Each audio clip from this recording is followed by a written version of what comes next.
जी बिल्कुल। बरेलवी कभी हवा में फायरिंग नहीं करता, नहीं करता, जब बेशक। बोलता है जमीन में बैठ के निशाना टारगेट पे लगा के करता है। क्या बात है, सुनो, बहुत खूब।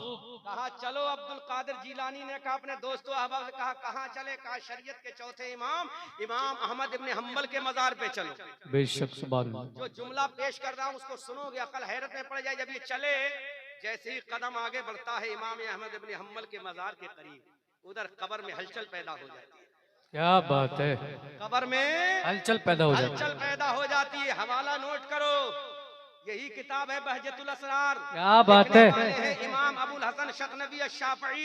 सुभान अल्लाह। ये गौसे आजम की सीरत पर सबसे मजबूत और मुअतबर और मुस्तनद किताब है। क्या बात। जिस तरह से हदीस में रावियों के नाम आते हैं कि अब्दुल्लाह इब्ने अब्बास ने कहा कि उन्होंने अबू हुरैरा से सुना, उन्होंने फुला से सुना और उन्होंने रसूल से सुना। इसी तरह इस किताब के अंदर राविया ने रिवायत जो मौजूद है वो फुला का नाम लेते हैं, फुला उनका नाम लेते हैं, वो फुला का नाम लेते हैं और फुला कहते हैं कि मैंने गौसे आजम को कहते हुए सुना है। सुभान अल्लाह। क्या बात है, क्या बात है, बहुत खूब। सरकारे गौसे आजम चले, कहा चलो शरीयत के चौथे इमाम के मजार के दरबार में चलते हैं, उन्हें सलाम मोहब्बत पेश करने के लिए चलते हैं। अब सरकारे गौसे आजम जाते हैं, जैसे ही कदम आगे बढ़ता है जमीन खिसकती जाती है, कदम आगे बढ़ता है जमीन सिमटती जाती है, कदम आगे बढ़ता है अल्लाह जमीन को हुक्म देता है जमीन सिमट जा। अब्दुल कादिर को ज्यादा चलना ना पड़े क्योंकि ये मेरा प्यारा महबूब है, ये मेरा प्यारा है, ये मेरा महबूब बंदा है, ये मेरा प्यारा है, इसने मुझे राजी किया है, मैंने इसको वलियों का इमाम बनाया है। सुभान अल्लाह। हजरात अब जरा तवज्जो करो, पूरा मजमा सुनो। अभी तो गौसे आजम ने कानों से सुना है, मारूफ करखी ने कब्र से आवाज लगा के जवाब दिया है। हजरत गौसे आजम जा रहे हैं, इमाम अहमद इब्ने हम्बल के मजार पे पहुंचे। जैसे ही इमाम अहमद इब्ने हम्बल के मजार का ताला खुला, उनका दरवाजा खुला, हजरत इमाम अहमद इब्ने हम्बल के मजार के तरफ जब हजरत गौसे आजम चले, अल्लाह के इज्जत और जलाल की कसम, किताब में लिखा है कि हजरत इमाम अहमद इब्ने हम्बल की कब्र फटी और दोनों हाथ निकल के बाहर आ गए। जब दोनों हाथ निकल के आए तो इमाम अहमद ने गौसे आजम से मुसाफा फरमा लिया और ऐलान कर दिया, अब्दुल कादिर मुझे खुदा ने हुक्म दिया है, अब्दुल कादिर आ रहा है, आना उसका काम है, कब्र से हाथ निकाल के मुसाफा करना तेरा काम। नारे तकबीर, नारे रिसालत, नारे गौसियत, मसलके आला हजरत, फैजाने आला हजरत, नारे तकबीर, नारे रिसालत। क्या बात है, सुना है कब्र से हाथ निकलते हुए देखे हैं बाबा? अगर कब्र से हाथ निकलते देख लोगे ना तो न जाने क्या होगा। क्या बात। कैसे जुमला अदा करूं इमाम साहब? जी जी जी, क्या होगा तुम ही बता दो इमाम साहब।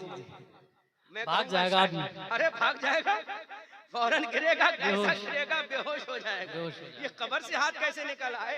लेकिन वो निकालने वाला इमाम अहमद इब्ने हम्बल था, ये मुसाफा करने वाला वलियों का इमाम था। अरे वो शरीयत का इमाम था, ये वलियों का इमाम। क्या बात है, सुभान अल्लाह, सुभान अल्लाह। क्या बोले? कसमें दे दे के खिलाता है, पिलाता है तुझे, क्या बात। यार अल्लाह तेरा चाहने वाला वाला तेरा। तेरा। क्या और फरमाते हैं तेरी सरकार में लाता लाता है है रजा रजा उसको शफी क्या बात। जो मेरा गौस है और लाडला बेटा तेरा। अल अमा कहर है ए गौस वो तीखा तेरा, और मर के भी चैन से सोता नहीं मारा तेरा। और बादलों से कहीं रुकती है कड़कती बिजली, ढाले छट जाती हैं उठता है जब तीखा तेरा। क्या बात। तो क्या समझे एक सवा घंटे की तकरीर से? क्या समझे? आइंदा साल हर शायर पर, हर मुकर्रिर पर, हर पीर पर, हर मुफ्ती पर नजर रखना कि इसने नमाज कहाँ पढ़ी। बिल्कुल हक बात। That is your duty. क्योंकि लंबा लंबा साफा पहनकर, लंबा लंबा जुब्बा पहनकर कोई अल्लाह वाला नहीं बन जाता। बिल्कुल हक बात है। वो ढोंगी तो बन सकता है, लेकिन अगर वो नमाज पढ़ ले तो वो अल्लाह वाला बनता है। बिल्कुल हक बात। इसलिए कमेटी वालों, that is your duty. Next year you will have to ask any शायर, मुकर्रिर और खतीब और मुफ्ती कि आपने नमाज पढ़ी कि नहीं पढ़ी। बिल्कुल। तब पता चलेगा। जन्नत का टिकट जो देता ना स्टेज से कि तू जन्नती बोल, सुभान अल्लाह जन्नती बोल, माशाअल्लाह जन्नती, चेहरा देख लो जन्नती, पीर का चेहरा देख लो। आजकल तो ये कहा जाता है ये औलादे गौसे आजम है। तुझे किसने बता दिया औलादे गौसे आजम? इमाम साहब हमारी बस्ती खरी में कितने साल रहे? बिल्कुल कई साल, 1 साल रहे ना। तुम्हें पता हमारे दादा का नाम क्या है? नहीं पता ना।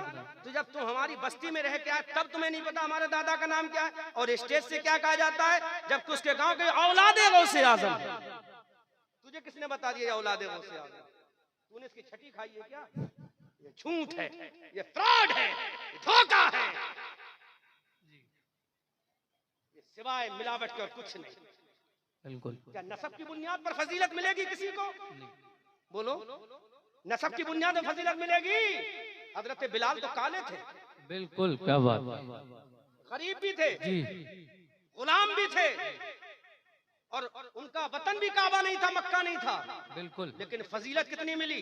अली नीचे, जी, सुभान अल्लाह, अबू बकर नीचे, सुभान अल्लाह, उमर नीचे, उस्मान नीचे खड़े हैं और मेरा बिलाल काबे की छत पे खड़ा है। क्या बात है, सुभान अल्लाह, सुभान अल्लाह, बहुत खूब, बहुत खूब, समझना जी, जो कि कम अक्लों को बहुत देर में समझ में आती है ना। जी जी जी, बाद में फिर मुझसे फोन करके पूछते हैं आपने हजरत ऐसा कहा, अबू बकर को नीचा कह दिया। बेवकूफ, अबू बकर वहां नीचे नहीं काबे के नीचे खड़े। बेशक, सुभान अल्लाह, उमर काबे के नीचे खड़े, जी, उस्मान काबे के नीचे खड़े हो, बिलाल काबे के ऊपर खड़ा। सुभान अल्लाह, रंग का काला है काबे पे खड़ा है, सुभान अल्लाह, करीबुल वतन है काबे पे खड़ा है। जबकि सैयदों का जद्दे करीम हजरत अली नीचे खड़ा है, सिद्दीकों का इमाम नीचे खड़ा है, आदिलों का इमाम नीचे खड़ा है, सखियों का इमाम नीचे खड़ा है। ये कहता मैं औलादे गौसे आजम हूँ, अपना सिलसिला डायरेक्ट लगा दिया औलादे गौसे आजम से। वहां तो औलादे अली भी खड़ी है, औलादे नबी भी खड़ी है, नबी के सहाबा भी खड़े हैं, फिर भी सब नीचे खड़े हैं। और एक काला बिलाल काबे की छत पे खड़ा है तो नबी ने कह दिया अरे नबी जिसको बड़ा कर दे वो बड़ा है, और जिसको नबी अबू जहल कह दे वो अबू जहल हो जाता। क्या बात है, सुभान अल्लाह, सुभान अल्लाह, बहुत खूब, बिल्कुल एक बात है। स्टेज से झूठा छाटी बंद करो, बिल्कुल बंद करो ड्रामेबाजी। उसका तकवा बता, जी, उसके बाल तो लंबे नहीं है, औरतों से मुसाफा करके तो नहीं आया है, बिल्कुल, क्या बात, अंगूठियां 10-10 पहन के तो नहीं आया है। जी, अंगूठियां 10-10 पहन को तकवा बयान करना। जी, जो देखो आदमी, जी, जो देखो कि साहब ये तो सैयद साहब हैं। क्या हुआ सैयद साहब? नबी के बेटे हैं। अच्छा, नबी के बेटे हैं। अच्छा, सनद है तेरे पास नबी के बेटे हैं? फिर 90 लाख जो कलमा पढ़ाया था गरीब नवाज ने वो कहाँ चले गए? बिल्कुल, कुछ वाकई ओरिजिनल सही है, जैसे बिलग्राम के ओरिजिनल सही है, बिल्कुल हक बात, सादात मसौली ओरिजिनल जी सही जी है, सादात महरेरा ओरिजिनल सही है, जी, सादात कालबी ओरिजिनल सही है। जी, तभी तो आला हजरत ने कहा कैसे आकाओं का बंदा है रजा, है, क्या बात है, कैसे आकाओं का बोल बाले मेरी सरकारों सरकारों के, क्या बात, लेकिन आज झूठों की फैक्ट्री खुल चुकी है। इसलिए होश में रहो, चाहे किसी भी कबीले का हो, अगर तकवे वाला है तो वही तुम्हारा इमाम, बेशक, तकवे वाला है वही तुम्हारा इमाम, इमाम है। यहाँ तुम्हारी निस्बत नहीं देखी जाएगी, तकवा देखा जाएगा। बेशक, और अल्लाह के नजदीक सुन लो, जो बोलना चाह रहा हूँ बोल दूंगा, लेकिन पहले सुन लो। हाँ, पूरा वसूल तो कर लो मुझसे, हक बात, क्या बात है ना? जी, अल्लाह के यहाँ निस्बत नहीं पूछी जाएगी, अमल पूछा जाएगा। बेशक, सुभान, पहला सवाल ये नहीं होगा कि तू सैयद है, मिर्जा है, मुगल है, पठान है, अफगान है, अंसारी है, बुलूच है, कौन है? पूछा जाएगा पहले तूने नमाज पढ़ी थी कि नहीं पढ़ी थी। क्या बात है, सुभान, पहला पूछा जाएगा तूने नमाज पढ़ी है कि नहीं पढ़ी है, जाएगा तुझसे पहले, है ना? जी, रोजे महशर के जहाँ गुदार बुबद अव्वली पुरुष से नमाज बुबद, पहला जो क्वेश्चन होगा वो नमाज का होगा। और ये आज कहलवाता है कि नहीं साहब। अच्छा, तारीफ भी खूब की जाती, चेहरा देखो कितना नूरानी है। अरे नूरानी अगर चेहरा देखना है तो उसका देखो जिसका इंतकाल हो रहा है, मोहम्मद रसूलुल्लाह कहते हैं। सुभान अल्लाह, सुभान, वो कौन था? वो जुमला कह रहा हूँ। रजा मस्जिद से आवाज आई अल्लाहु अकबर, अल्लाहु अकबर। ताजुश शरिया जवाब देते हैं अल्लाहु अकबर, अल्लाहु अकबर। रजा मस्जिद से आवाज आई अशहदु अल्ला इलाहा इल्लल्लाह। ताजुश शरिया ने कहा अशहदु अल्ला इलाहा इल्लल्लाह। अब रजा मस्जिद से आवाज आई अशहदु अन्ना मुहम्मदन रसूलुल्लाह। इधर ताजुश शरिया की जबान बोली अशहदु अन्ना मुहम्मदन रसूलुल्लाह। जैसे ही ताजुश शरिया बदरुत तरीका ने ये जुमला मोहम्मद नाम का अदा किया, रूह निकल गई। हमने कहा ताजुश शरिया की रूह तो पहले क्यों ना निकली? तो कहिए आशिक की रूह है, अपने महबूब का नाम लेकर जा रही है। बात है, सुभान अल्लाह, बहुत खूब, सुभान अल्लाह, सुभान अल्लाह। जी बिल्कुल, ये शान से रूह निकली। सुभान अल्लाह। यहाँ तो एक वक्त की नमाज का पता नहीं, इसलिए मुसलमानों, अयूब भाई, आइंदा साल जिस मुकर्रिर को बुलाओ उस पर नजर रखना कि उसने नमाज पढ़ी कि नहीं पढ़ी, शायर ने नमाज पढ़ी कि नहीं पढ़ी, नकीब ने नमाज पढ़ी कि नहीं पढ़ी। जी जी, पहले देख लेना, नहीं पढ़ी हो फिर जलसे के बाद उससे पूछना कि आपने नमाज कहाँ पढ़ी थी हजरत। जी हक है कि नहीं? जी जी, लेकिन तुम भी पहले पढ़ लेना, तभी हक है। हाँ बिल्कुल बिल्कुल, ऐसा नहीं है कि तुम खुद बेनमाजी हो, दूसरे कौन होते हो पूछने वाले। बिल्कुल पढ़िए बाबा, बात सही है कि नहीं है? वरना दूसरों को नसीहत, अपने आप को फजीलत करने वाले की जबान काटी जाएगी कैंची जहन्नम से। बिल्कुल बिल्कुल हक बात है। मेरे भाइयों, नमाजी मुकर्रिर बुलाओ, नमाजी शायर बुलाओ, तो इंशाअल्लाह जलसे से 2-4 नमाजी जरूर बन जाएंगे। सुभान अल्लाह, सुभान अल्लाह। और एक चीज और बता दूं मैं तुम्हें, देखो बुरा मत मानना, मैंने यहाँ किसी का चेहरा नहीं देखा है अभी। कुछ नातखा ऐसे हैं जो दाढ़ी कतरे होते हैं, उनको बिल्कुल स्टेज पे जगह मत दो, क्योंकि पब्लिक ये समझती है जब ये दाढ़ी कटा के स्टेज पे चल सकता है तो हम क्यों नहीं चल सकते। बिल्कुल हक बात है हजरत, ये बात हकीकत है और ऐसा होता है। पब्लिक कहेगी नहीं कि ये मिंबर रसूल है, यहाँ भी जूता रख सकते हो तुम लाकर, नहीं रख सकते, क्यों कि मिंबर रसूल है ये। जी, तो देख लिया करो, दाढ़ी कतरा हुआ तो नहीं है, मत बुलाओ इसे। जलसा किसी शायर से कामयाब नहीं होता, जलसा अल्लाह उसके रसूल की फजल से कामयाब। सुभान अल्लाह, सुभान, बहुत खूब। कमेटी वालों, ये मेरे दिल में एक अरमान था जो मैंने आपसे गुजारिश कर दिया। अल्लाह ताला मुझे और आपको सबको नमाज पढ़ने की तौफीक अता फरमाए। आमीन, नमाज सबसे बड़ा अमल है। और रहा बात कब्रिस्तान में रहने का, तो कब्रिस्तान एक वीरान जगह है। जो कब्रिस्तान में रहेगा, कब्रिस्तान की जमीन पे कब्जा करके, तो वक्फ प्रॉपर्टी होती है और वक्फ प्रॉपर्टी पे तमाम आम्मतुल मुस्लिमीन का हक होता है। लिहाजा अगर कोई कब्जा करेगा तो उसने दूसरे मुसलमान का हक मारा, ऐसा इंसान जहन्नम में जाएगा। बिल्कुल। और कब्रिस्तान की जमीन गसब करके मकान बनाने वाला, उसको देखना, उसके चेहरे पे कभी रौनक नहीं आ सकती, बेशक, उसके घर में कभी बरकत नहीं आ सकती। कब्रिस्तान एक वीरान जगह है, तो वीरानी से बचो। हजरत उमर फारूक आजम रज़ी अल्लाह ताला अन्हु तो यहाँ तक फरमाते हैं, अगर मैं कब्रिस्तान की हकीकत बयान कर दूं तो लोग कब्रिस्तान जाना बंद कर देंगे। हजरत उमर फारूक आजम फरमाते हैं, अगर मैं कब्रिस्तान की हकीकत बयान कर दूं तो लोग जाना बंद कर देंगे। बिल्कुल। लिहाजा कब्रिस्तान की जमीन पर कब्जा मत करो। कब्रिस्तानी नहीं, ये सुन लो, अल्लाह अपने हक तो माफ कर देगा, लेकिन बंदों के हक माफ नहीं करेगा। नहीं करेगा, बेशक। हुकूकुल इबाद है ये वक्फ प्रॉपर्टी। कब्रिस्तान ही छोड़ो, अगर तुमने अपने भाई का हक मार लिया तो जब तक तुम्हारा भाई माफ नहीं करे, अल्लाह भी माफ नहीं करेगा। हुकूकुल इबाद तो माफ कर देगा। नमाज नहीं पढ़ी, अल्लाह तुम्हें मारेगा, पीटेगा, तोड़ेगा, जहन्नम में जलाएगा, कुटाई कुटाई होगी, फिर अपने फजल से माफ कर सकता है।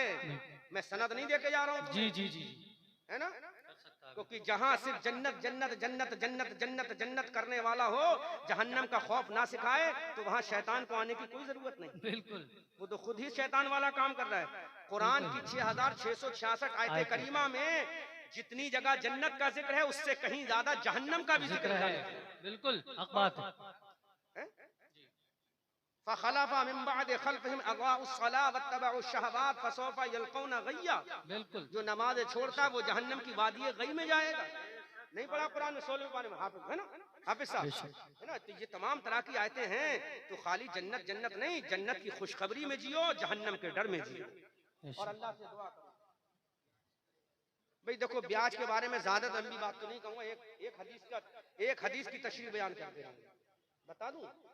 बता दूं आसान लफ्जों में तुम्हें बता दूं। एक किताब है जिसका नाम है, लिखने वाले हैं हजरत हुज्जतुल इस्लाम इमाम गजाली रज़ी अल्लाह ताला। हाँ भाई, ताज़िये के बारे में फिर पूछना, फिर तकरीर कराना।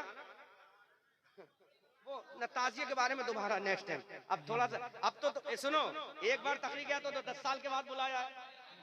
अब तो क्या, जब मैं मर जाऊंगा तब बुलाऊंगा? नहीं, अब तो बुलाया 2012, 13, 14, 15, 16, 17, 18, 19, 20, 21, 22, 23, 24 हो गई, 12 साल के बाद। तो एक तकरीर कराई 12 साल पहले, अब 12 साल के बाद। अब अगले 12 साल में पता नहीं जिंदा रहेंगे, कब्र में पहुंच जाएंगे, है ना, सलामत रखे। तो हाँ, क्या ब्याज की हुज्जतुल इस्लाम इमाम गजाली की किताब है जिसका नाम है मुकाशिफतुल कुलूब। उसमें एक हदीस कोट करते हैं कि ब्याज लेने वाला अपनी सगी माँ से 70 मर्तबा जिना करे उससे ज्यादा बदतर है ब्याज लेना। बिल्कुल बेशक, अल्लाह अकबर, हक है। और जिना का गुनाह क्या है बाबा?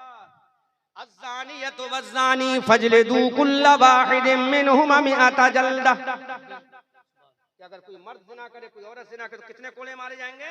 100 कोड़े। कितने मारे जाएंगे? इमाम साहब झेल लोगे 100 कोड़े? झेल लोगे अयूब भाई? है ना, या मैं झेल लूंगा? बोलो हैं? तो एक मर्तबा जिना करने पर कितने कोड़े मारे जाएंगे? 100 कोड़े। और हदीस में क्या कहते हैं? अल्लाह के नबी फरमाते हैं जो ब्याज ले वो 70 मर्तबा अपनी सगी माँ से जिना करने से ज्यादा बदतर है ब्याज लेना। यमहकुल्लाहु रिबा व युरबिस सदक़ात। सुभान अल्लाह, सुभान अल्लाह कुरान करीम की सूरह बकरा की 3 पारे में इरशाद फरमाता है अल्लाह रिबा सूद को खत्म करना चाहता है, सदक़े को बढ़ाना चाहता है। सुभान अल्लाह, सुभान। सदका बढ़ाता है, अल्लाह सूद को खत्म करता है। और सूदखोर के बारे में अल्लाह के नबी ने फरमाया उसकी दीवार के साए में भी खड़े ना हो। बिल्कुल अल्लाह, जिस गली से सूदखोर निकल जाता है वो जमीन का टुकड़ा काटता है। जी। और एक बात अब मैं प्रैक्टिकली, ये तो हदीस हो गई, अब प्रैक्टिकल सुन, प्रैक्टिकल सुन। सूदखोर दुनिया ही में मरने से पहले सूद की जिल्लत उठाकर मरेगा। आप देख लेना, कोई भी अगर बस्ती में आपकी सूद लेता हो तो उसको नोट करना, नोटिस करना। मरने से पहले पहले अल्लाह उस पर ऐसे ऐसे अजाब नाजिल करेगा कि कभी वो खुश नहीं रह पाएगा। आप देख लेना जो भी सूद लेता हो, आप देख लेना। अरे क्यों सूद लेते हो? किसी गरीब का गला क्यों घोटते हो? बिजनेस करो जी। अल्लाह के नबी फरमाया 70 गुना रिस्क है बिजनेस में। कितना रिस्क है? 70 गुना रिस्क है बिजनेस में। बिजनेस किसने किए मालूम है आपने? नबियों के इमाम ने बिजनेस की। सुभान अल्लाह। तमाम उम्महातुल मोमिनीन में सबसे पहली हमारी माँ हजरत खदीजा ने बिजनेस की। क्या बात है, सुभान अल्लाह। और बता दूं हजरत अबू बकर ने बिजनेस की है, सुभान। हजरत उमर ने बिजनेस की है, हजरत उस्मान तो बहुत बड़े मालदार थे, अबू उबैदा हजरत साद इब्न वक्कास बहुत बड़े मालदार थे। और जिनके नाम से हम अपने आप को हनफी कहलाते हैं वो इमाम आजम कपड़े का बहुत बड़ा बिजनेस किया करते। बेशक, सुभान अल्लाह, हक बात। समझ में आ रहा है? बहुत बड़ा बिजनेस किया करते। तो बिजनेस करो मेरे भाइयों। अब बिजनेस में एक फार्मूला बता दूं मैं आपको। जैसे सपोज दैट ये मेरी चीज है, 10 रुपए की खरीदी मैंने जी। मैं इसको आपसे 50 रुपए मांगूंगा, आपको भाई 35 ले लो, मैं आपसे कहूंगा 40 दे दो, 39 दे दो, 38 दे दो, है ना? और खरीदी कितने की? मैंने 30 रुपए की और मांगे कितने? 40 रुपए। आप कम कर रहे हो, कम करते करते जहां पट जाए वो ठीक है, तो इसमें कोई हराम नहीं है। हराम कहाँ पे होगा? फार्मूला को, हराम कहाँ पे होगा? मैंने कहा ये चीज मैंने 32 रुपए की खरीदी। कितने की? 32 रुपए। और हकीकत में आई है 30 रुपए की। हकीकत में कितने की आई? 30 रुपए।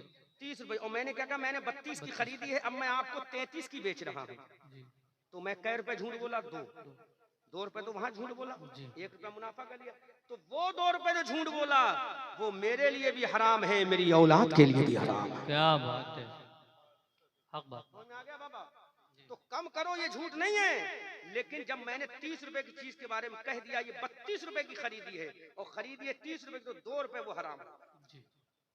या तो बताओ ही मत भाई असली कीमत, भाई मैं इतने की दूंगा, लो या मत लो, है ना? और अब तो एक ट्रेंड चल गया है, अरे मैं अभी हज करके आया हूँ, अभी हज करके काबे में नमाज पढ़ गया, मैं झूठ बोल रहा हूँ क्या? अब बेचारा सीधा साधा सुन्नी मुसलमान कहता है अरे हाजी साहब है। हाजी साहब झूठ थोड़ी बोले, उसे क्या पता ये हाजी नहीं पाजी जी, ये झूठ बोल रहा है। अरे हाजी तो वो होगा जो नहाज करके आए तो उसका दिल अगर सख्त था तो नरम हो जाएगा। सुभान अल्लाह। अगर वो अकलू था तो नरम बन जाएगा, अगर वो तेज मिजाज था तो खुश मिजाज बन जाएगा, अगर वो गुनहगार था तो नेकोकार बन जाएगा, अगर वो जहन्नमी था तो हजरे अस्वद को चुनकर जन्नती बन जाएगा। सुभान अल्लाह, बहुत खूब हजरत।